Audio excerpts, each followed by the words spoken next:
नमस्कार दोस्तों, स्वागत है आप सभी का मेरे YouTube चैनल स्टेनो गुरु शिवा में। दोस्तों शुरू करते हैं आज की डिक्टेशन। गति लेखन अभ्यास संख्या 158। गति 80 शब्द प्रति मिनट। स्टार्ट।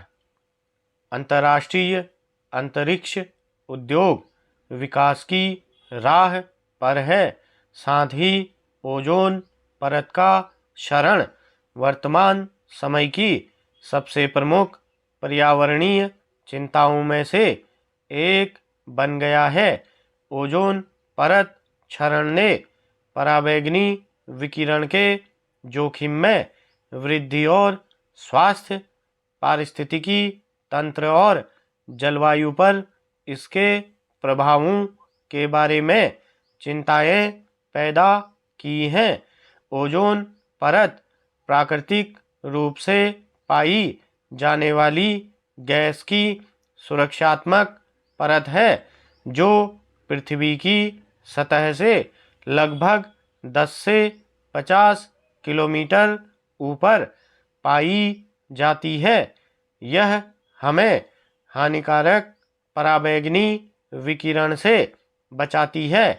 शोध से पता चला है कि रॉकेट प्रक्षेपण में वृद्धि होने से ओजोन परत को नुकसान पहुंचेगा। हर साल दुनिया भर में सैकड़ों रॉकेट प्रक्षेपित किए जाते हैं, जिनमें से कई वाणिज्यिक कंपनियों और राष्ट्र राज्य अंतरिक्ष कार्यक्रमों के तहत अंतरिक्ष में भेजे जाते हैं। ये लगभग 20 जगहों पर प्रक्षेपित किए जाते हैं। सभी उत्तरी गोलार्ध में हैं और वर्तमान में सबसे ज़्यादा प्रक्षेपण दर अमेरिका, चीन, न्यूजीलैंड और रूस से है। पूरी दुनिया में चिंता जताई जा रही है कि अधिक रॉकेट प्रक्षेपण करने से समस्याएं पैदा होने लगेंगी। माना जा रहा है कि एक बार जब दरें प्रतिवर्ष 2000 प्रक्षेपण तक पहुंच जाएंगी, तो ओजोन परत में हो रहा सुधार धीमा पड़ जाएगा।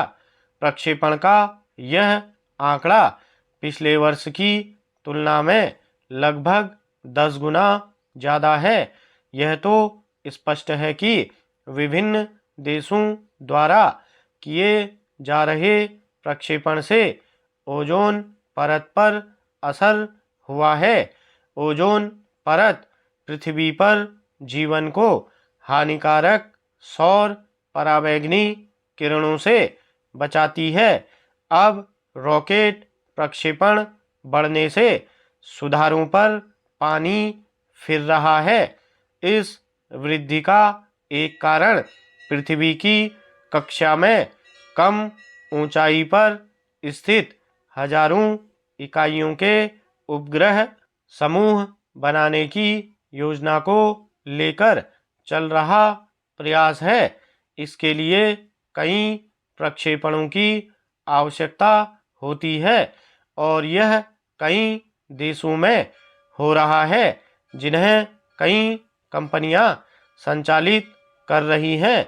यह पता लगाने के लिए कि भविष्य में प्रक्षेपण ओजोन परत को कैसे प्रभावित कर सकते हैं, वैज्ञानिकों ने उपयोग में आने वाले रॉकेट द्वारा उत्सर्जित रसायनों के ब्यौरे जुटाए और वायुमंडलीय संरचना का अनुकरण किया।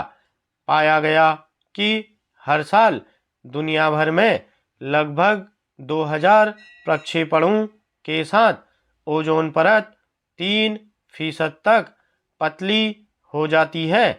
अंतरिक्ष में भीड़ बढ़ने के नतीजे बुरे होने के संकेत हैं। सौभाग्य से अभी ओजोन का नुकसान कम है। हमें समय रहते चेत जाना चाहिए। हमें पारिस्थितिकी तंत्र को होने वाले विनाशकारी नुकसान का इंतजार नहीं करना चाहिए। जरूरत है कि हम अंधाधुंध होड़ से बचें। स्टॉप।